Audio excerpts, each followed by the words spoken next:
Hello and welcome to this special edition of Global Insights on China's economy, a series of high-end interviews with movers and shakers, economists and industry watchers. I'm Xu Qingdu in Beijing. Our guest today is Nobel Prize Laureate in Economic Science, Professor Joseph Stiglitz from Columbia University. We will hear his thoughts on China's current economic performance and the challenges it faces amid increasing protectionist pressure from the U.S. Professor Joseph Stiglitz won the Nobel Prize in Economic Science in 2001. He previously served as the Senior Vice President and also the Chief Economist at the World Bank, and also served as the Chairman of the U.S. Council of Economic Advisors. He has been studying China's economic growth for decades and has a deep understanding of how China has carried out its grand economic transformation to become the world's second largest economy in just a few decades. As a world-renowned economist, Professor Stiglitz firmly believes a trade war against China by the U.S. is unwise and unwinnable. Welcome, Professor. Either China or the U.S. or any country, they are not standing alone. They are interconnected. Now Trump is returning to the White House. So what's the possible impact? Most people think that they probably will be more effective than they were previously. He's threatened higher tariffs, and the WTO is much weaker than it was 8 years ago. Trump has said he loves tariffs. Americans are worried that it will be a source of an enormous amount of corruption because he will give exemptions to the tariffs for people who give campaign contributions or where there's certain very adverse impacts on the U.S. economy. China, I think, is appropriately saying that it's committed to a rules-based system, even if the United States isn't. China has talked about unilateral opening and saying, look, we're making our economy even more open. And I think part of that strategy, which I think is likely to be an effective strategy, is in terms of expanding trade with the third world, which is growing and is becoming increasingly important. It's now at least 40% of global GDP. Biden government has imposed basically increasing restriction of exports of U.S. technology or high-tech products to China, so-called small yard, high fence policy. Do they have the intended effects already?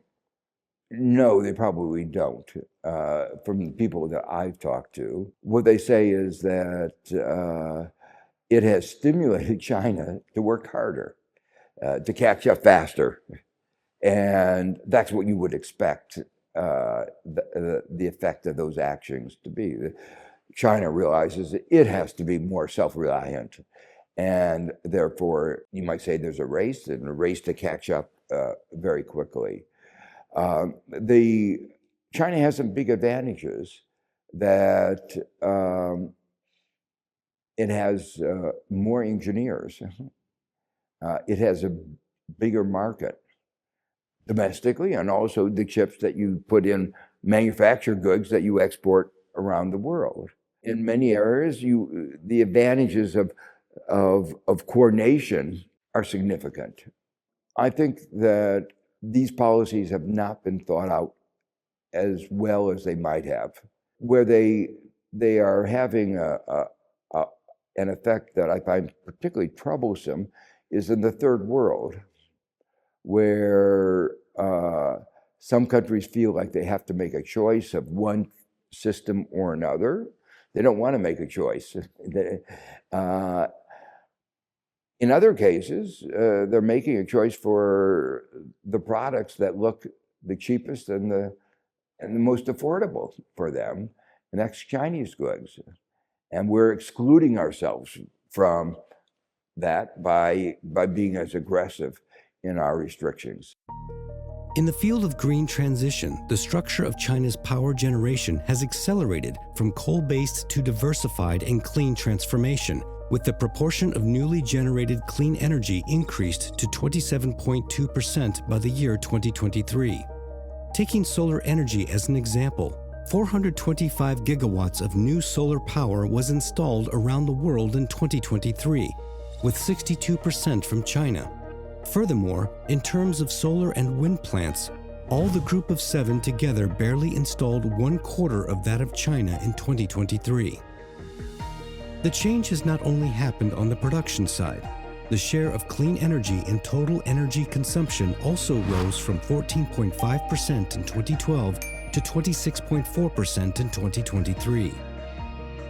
China now has topped the world both in the production and sale of electric vehicles 8 years in a row.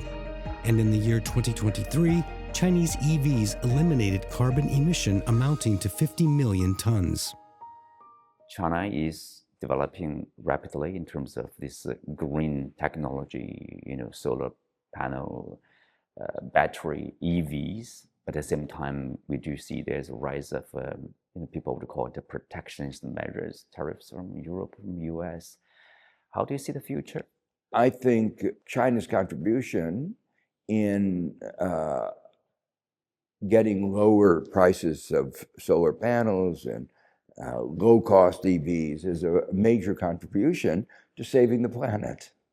And, they succeeded in advancing technology that is of a global public good.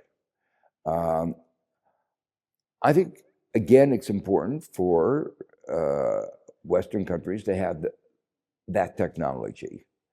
There could be a transfer technology, but that doesn't happen right now. So they have to develop that technology on their own. The way they're going about it, through protectionism, I think is the wrong way of doing it. What they should do is support research, support efforts of the universities and private companies to produce a more efficient EV, more efficient solar panels.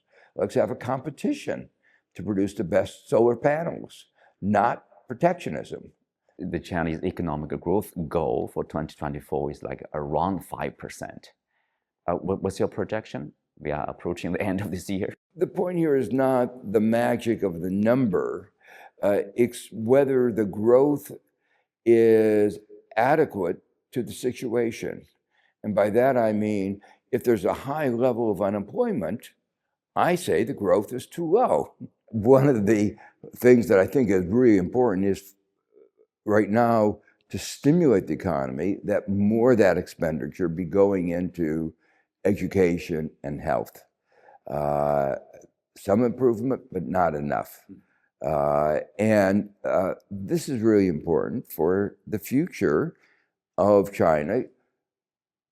The future economy is going to be an innovation, digital, service sector economy, and that depends on people more than capital. Human capital is the way we put it, and that's their education and their health. This is sort of high quality growth. And that's high quality growth so that they have a high living standard.